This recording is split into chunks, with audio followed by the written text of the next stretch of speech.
As I mentioned, quite often people want to spend time in the forest because of the noise, the external world, the sensitivity that's there when you're really very open, and so people come looking for ways to try and comfort and soothe themselves in a healthy way. And trees and spending time out on the land and stones and being by the water, or even walking on the hilltops where there's good fresh air, that can also help to relieve the symptoms of people that have problems, maybe emotional issues, or if they've got some physical pain.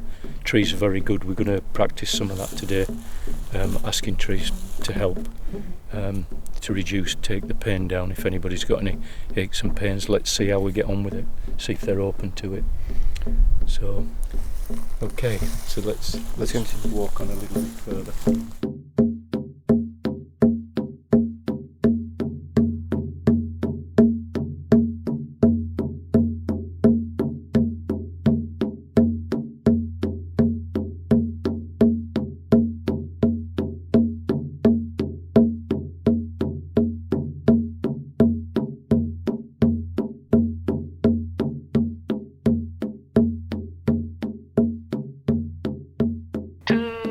Before my departure to Helsinki, I decided not to come because it was a risk for others more than me, because I come from a country in which corona cases have risen up very quickly in the last 2 weeks.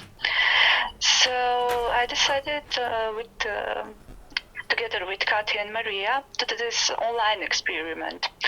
I think we are probably one of the few art symposiums that are hybrid, and they are with one participant that is joining online.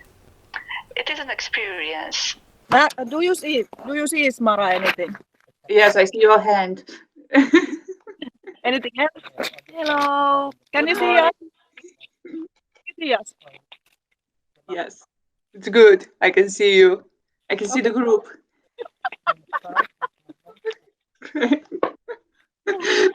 Hi. I'm happy because I had the possibility to be in the workshop, to interact also with the participants, to talk with them. And I had this great opportunity to have Francis as a colleague of my team that shared a lot of knowledge about trees and healing processes. Mm-hmm. I had the opportunity to meet Hugo and to see his performance, join him sometimes, but I had the opportunity also to document his performance actually in an online conference by doing screenshots. And I had the opportunity to work with Maria.